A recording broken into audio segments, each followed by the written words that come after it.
P R agency എന്ന് കേൾക്കാൻ തുടങ്ങിയിട്ട് കുറേയേറെ നാളുകളായി. എന്താണ് ഈ പി ആർ ഏജൻസി? എന്തിനാണ് പി ആർ ഏജൻസിയും സർക്കാരുമായിട്ടുള്ള ബന്ധം? എന്തിനാണ് ഈ പി ആർ ഏജൻസിയെ മുഖ്യമന്ത്രിയുമായിട്ട് ചേർത്ത് നിരവധി ആരോപണങ്ങൾ വരാൻ തുടങ്ങിയിട്ട് കുറേയേറെ കാലമായത്? കഴിഞ്ഞ സർക്കാരിന്റെ കാലത്തും ഇത് വന്നു. എന്തിനാണ് ഈ പി ആർ ഏജൻസി? എന്താണ് പി ആർ ഏജൻസി? അത് പബ്ലിക് റിലേഷൻസ് എന്നാണ് ഉദ്ദേശിക്കുന്നത്, ആണെന്നാണ് തോന്നുന്നത്. ഇപ്പോൾ പി ആർ ഏജൻസി എന്ന് പറഞ്ഞാൽ പബ്ലിക് റിലേഷൻസ് ഏജൻസി. ഇവിടെ പി ആർ ഡി ഉണ്ടല്ലോ, പബ്ലിക് റിലേഷൻസ് വകുപ്പ് സർക്കാരിനുണ്ടല്ലോ. അതിന്റെ തലപ്പത്തിരിക്കുന്നത് ഒരു സീനിയർ IAS കാരനാണല്ലോ. അപ്പൊ അങ്ങനെയൊക്കെ അവിടെ അതുമായി ബന്ധപ്പെട്ട പി ആർ ഏജൻസിയാണ് സർക്കാരിന്റെ പ്രസിദ്ധീകരണങ്ങളെല്ലാം. പബ്ലിക് റിലേഷൻസ് വകുപ്പാണ് സർക്കാർ പ്രസിദ്ധീകരണങ്ങളെല്ലാം പ്രസിദ്ധീകരിക്കുന്നത്. ആ സർക്കാരിന്റെ പ്രസിദ്ധീകരണങ്ങളുടെ അത് ഇംഗ്ലീഷിലും മലയാളത്തിലും പ്രസിദ്ധീകരിക്കുന്നുണ്ട്. അതിന്റെ എഡിറ്റർ പബ്ലിക് റിലേഷൻസ് ഡയറക്ടറാണ്. പബ്ലിക് റിലേഷൻസ് ഡയറക്ടർ എന്നും ഒരു സീനിയർ IAS കാരൻ അല്ലെങ്കിൽ IAS കാരിയായിരിക്കും. അപ്പൊ അതുമായി ബന്ധപ്പെട്ട നിരവധി ജീവനക്കാരുണ്ട്. അങ്ങനെ ഇരിക്കെ സർക്കാരിന്റെ ഔദ്യോഗിക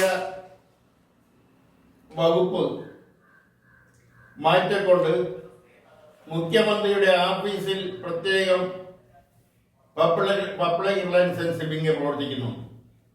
അതിൽ മുഖ്യമന്ത്രിയുടെ പ്രസ് സെക്രട്ടറി ഉണ്ട്, അതുപോലുള്ള പൊളിറ്റിക്കൽ സെക്രട്ടറി ഉണ്ട്, ഉപദേഷ്ടാക്കളുണ്ട്. ഇതെല്ലാം ഉള്ള ഒരു സാഹചര്യത്തിൽ പിന്നീട് എന്തിനാണ് ഒരു പ്രൈവറ്റ് പബ്ലിക് റിലേഷൻസ് ഏജൻസി എന്ന ചോദ്യം ഉയർന്നത് സ്വാഭാവികം. ആ പബ്ലിക് റിലേഷൻസ് ഏജൻസിയാണ് മുഖ്യമന്ത്രിയുടെ പ്രസ് കോൺഫറൻസ് നിയന്ത്രിക്കുന്നത് എന്ന ആരോപണം വന്നിരിക്കുന്നു. ഇതിനു മുമ്പ് വന്നിട്ടുണ്ട്.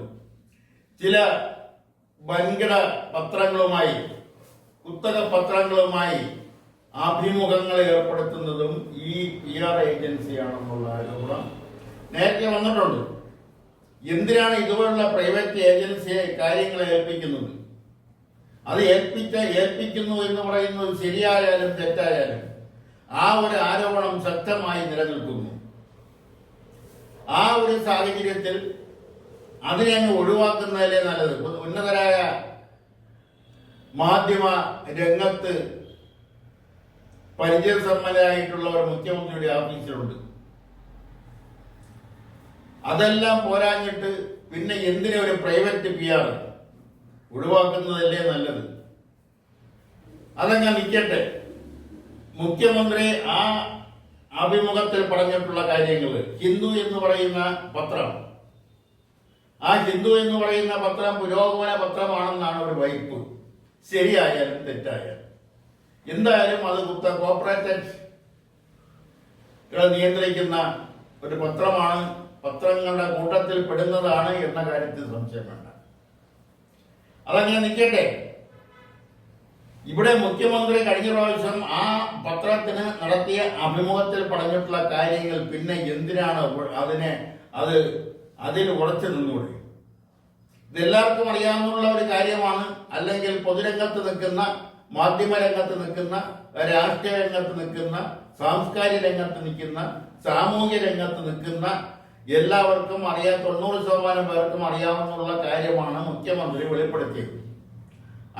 അതായത് കേരളത്തിലെ സ്വർണ്ണക്കള്ളക്കടത്ത്, ഹവാല പണം, ഇതെല്ലാം ബഹുഭൂരിപക്ഷവും നടക്കുന്നത് മലപ്പുറം ജില്ലയെ കേന്ദ്രീകരിച്ചാണ്. അതാണ് മുഖ്യമന്ത്രി പറഞ്ഞത്. അതെന്തിനു മാറ്റി പറയണം? അതെന്തിന് നിഷേധിക്കണം? അങ്ങനെയാണ് എന്നുള്ളത് എല്ലാവർക്കും അറിയാവുന്ന കാര്യമാണ്. മാത്രമല്ല മലപ്പുറം, കോഴിക്കോട്, കണ്ണൂർ ജില്ലകളിലുള്ളവരാണ് IS എന്ന ഭീകര സംഘടനകളിലേക്ക് ചെറുപ്പക്കാരെ റിപ്പോർട്ട് ചെയ്ത് അയക്കുന്നത് എന്ന ആരോപണം വരികയും അതുമായി ബന്ധപ്പെട്ട കേസുകളും അന്വേഷണങ്ങളും ഒക്കെ നടന്നതുമാണ്. ഇന്ത്യയിൽ എവിടെയെങ്കിലും ഭീകര പ്രവർത്തനം നടക്കുന്നുണ്ടെങ്കിൽ അത് എപ്പോഴെങ്കിലും അന്വേഷണ ഉദ്യോഗസ്ഥർ കണ്ടുപിടിച്ചാൽ അതിന്റെ ഒരു വേര് കേരളത്തിലുണ്ട്. അത് മലപ്പുറത്തോ കോഴിക്കോടോ കണ്ണൂരോ ആണ്. അതെല്ലാം വസ്തുതാപരമായ കാര്യങ്ങളല്ലേ, അതെല്ലാം പത്രദോര പുറത്തു വന്നിട്ടുള്ള കാര്യങ്ങളല്ലേ. അപ്പോൾ അങ്ങനെയുള്ള ഒരു കാര്യത്തിൽ ഒരു ആരോപണം അല്ലെങ്കിൽ ഒരു വെളിപ്പെടുത്തൽ നടത്തിയാൽ ആ വെളിപ്പെടുത്തലിൽ ഉറച്ചു നിൽക്കുന്ന സ്വഭാവമായിരുന്നു കഴിഞ്ഞ കാലം വരെ മുഖ്യമന്ത്രിക്കായാലും മുഖ്യമന്ത്രി പ്രതിനിധാനം ചെയ്യുന്ന പാർട്ടിക്കായാലും ഉള്ളത്. ആ സാഹചര്യത്തിൽ അതിൽ ഉറച്ചു നിന്നുകൊണ്ട് അതിനെക്കുറിച്ച് ഒരു അന്വേഷണം നടത്തേണ്ടതുണ്ടെങ്കിൽ ആ അന്വേഷണം നടത്തുന്നതല്ലേ നല്ലത്. ഇവിടുത്തെ സാമ്പത്തിക സന്തുലനാവസ്ഥയെ ദുർബലപ്പെടുത്തുന്ന ഒരു സംവിധാനമാണ് ഹവാല പണം എന്ന് പറയുന്നത്. അത് കഴിഞ്ഞ ദിവസം അതിനെക്കുറിച്ച് പറഞ്ഞിട്ടുള്ളതുമാണ്. ആ ഹവാല പണം വരുന്നത് എവിടെ നിന്നാണ്, അത് കൈപ്പറ്റുന്നത് ആരാണ്, ഈ രണ്ടു കൂട്ടരെയും ഒരിക്കലും കണ്ടുപിടിച്ചതായിട്ടോ അല്ലെങ്കിൽ അന്വേഷണം അവരിലേക്ക് ചെന്നെത്തിയതായിട്ടോ അറിവില്ല. ഇടയ്ക്ക് നിൽക്കുന്ന കൂലിവേലക്കാരായ കരിയർ മാത്രമാണ് പിടിക്കപ്പെടുന്നത്, അവരെയാണ് ശിക്ഷിക്കപ്പെടുന്നത്, ജയിലിലടയ്ക്കുന്നത്. യഥാർത്ഥ പ്രതികൾ ഇപ്പോഴും കാണാൻ പറയത്താണ്. ഈ സ്വർണം കേരളത്തിൽ വരുമ്പോൾ ആ സ്വർണം എങ്ങോട്ടാണ് പോകുന്നത്, എന്തിനാണ് അത് ഉപയോഗിക്കുന്നത്? കേരളത്തിലെ പ്രമുഖ സ്വർണ്ണ കച്ചവടക്കാർക്ക് ഈ സ്വർണ്ണ കള്ളക്കടത്തുമായിട്ട് ബന്ധമുണ്ടോ? ഈ സ്വർണ്ണ കള്ളക്കടത്തിൽ വരുന്ന സ്വർണമെല്ലാം എവിടെയാണ്, ഏത് സ്വർണ്ണാഭരണ പണിപ്പുരയിലേക്കാണ് പോകുന്നത്? അതിനെക്കുറിച്ചെല്ലാം സുതാര്യമായ ഒരു അന്വേഷണം നടത്താൻ എന്തുകൊണ്ട് സർക്കാർ തയ്യാറാകുന്നില്ല? അങ്ങനെ തയ്യാറായിരുന്നുവെങ്കിൽ ഇതിന്റെ നിജസ്ഥിതി കണ്ടെത്താനും അത് പൊതുജനങ്ങളെ അറിയിക്കാനും കഴിയുമായിരുന്നു. അത് എന്തുകൊണ്ട് കഴിയുന്നില്ല എന്ന് പറയുമ്പോൾ അതിന്റെ പിന്നിൽ ഏതൊക്കെയോ കറുത്ത ശക്തികൾ പ്രവർത്തിക്കുന്നുണ്ട് എന്നുള്ളതാണ് വസ്തുത. അത് പുറത്തു വരാതിരിക്കുന്നതിന് വേണ്ടി അല്ലെങ്കിൽ യഥാർത്ഥ പ്രതികളിലേക്ക് അന്വേഷണം ചെന്നെത്താതിരിക്കുന്നതിന് വേണ്ടിയുള്ള പ്രവർത്തനങ്ങൾ, ആ പ്രവർത്തനങ്ങൾ എത്രയോ നാളുകളായി ഈ പറഞ്ഞ ജില്ലകളെ ബേസ് ചെയ്ത് നടക്കുന്നു.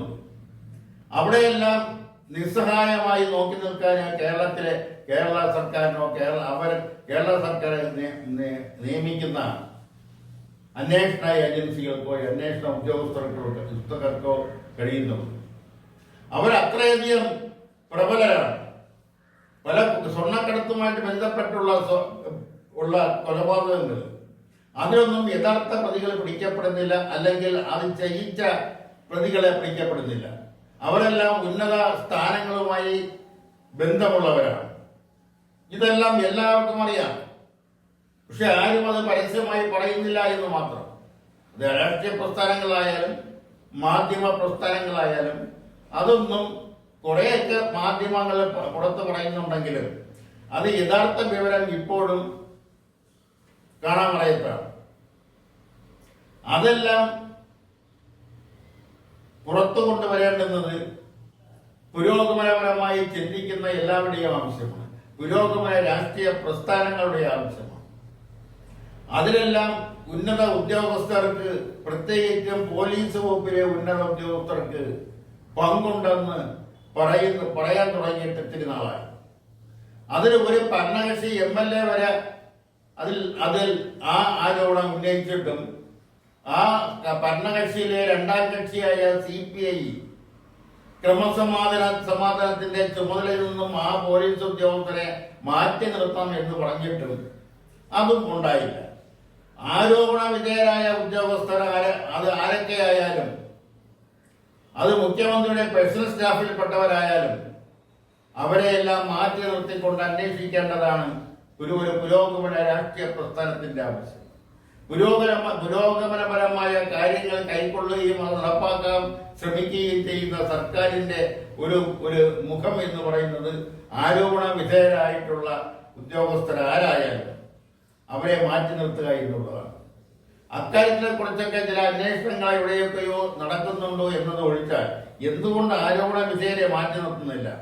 ആരോപണ വിധേയരായവരെ മാറ്റി നിർത്തിക്കൊണ്ടുള്ള ഒരു അന്വേഷണം. ആ അന്വേഷണ റിപ്പോർട്ടിൽ ആരോപണ വിധേയർ കുറ്റക്കാരല്ല എന്ന് കണ്ടാൽ അവരെ തിരിച്ച് അതാത് സ്ഥാനങ്ങളിൽ എത്തിക്കാമല്ലോ. അതിനുള്ള നിയമങ്ങളെല്ലാം നിലവിലുണ്ടല്ലോ. അതെല്ലാം അങ്ങനെ ഇരിക്കെ വീണ്ടും അവരെ മാറ്റാതിരിക്കുമ്പോഴത്തേന് അവരെ സംരക്ഷിക്കുന്ന ഒരു നിലയിലേക്കാണ് സർക്കാർ പോകുന്നത് എന്നുള്ള ആരോപണം തലയ്ക്ക് മുകളിൽ നിൽക്കുന്നുണ്ടോ എന്നുള്ള കാര്യം ഭരണാധികാരികൾ തിരിച്ചറിയണം. അത് ഒഴിവാക്കാൻ ആരോപണ വിധേയരായ രാഷ്ട്രീയക്കാരായാലും ഉദ്യോഗസ്ഥരായാലും അവരെ മാറ്റി നിർത്തിക്കൊണ്ടുള്ള ഒരു അന്വേഷണം, ആ അന്വേഷണം ചെന്നെത്തുന്നത് ആരുടെ നേർക്കായാലും അവരെല്ലാം കുറ്റക്കാരാണെന്ന് കണ്ടെത്തിയാൽ അവരുടെ പേരിൽ നിയമപരമായി നടപടിയെടുക്കണം. അത് പാർട്ടി നേതാക്കളാണെങ്കിൽ പാർട്ടിപരമായ നടപടി എടുക്കാനുള്ള വകുപ്പ് കമ്മ്യൂണിസ്റ്റ് പാർട്ടിയിലുണ്ടല്ലോ, കമ്മ്യൂണിസ്റ്റ് പാർട്ടിയുടെ ഭരണഘടനയിലുണ്ടല്ലോ. അത് ചെയ്യുന്നതല്ലേ ഉചിതം. അത് ഇനി നീട്ടിക്കൊണ്ടു പോകുന്നത് കൂടുതൽ വഷളാവാനേ ഉപകരിക്കൂ. അത് മന്ത്രിസഭയ്ക്കായാലും സർക്കാരിനായാലും സർക്കാരിന്റെ മേൽ ഒരു കറുത്ത വരാതിരിക്കുന്നുള്ള ശ്രമം അടിയന്തരമായി ചെയ്യണമെന്ന് ആവശ്യപ്പെട്ടുകൊണ്ട് ഇന്ന് ഇവിടെ പൂർത്തിയാക്കുകയാണ്. നന്ദി, നമസ്കാരം.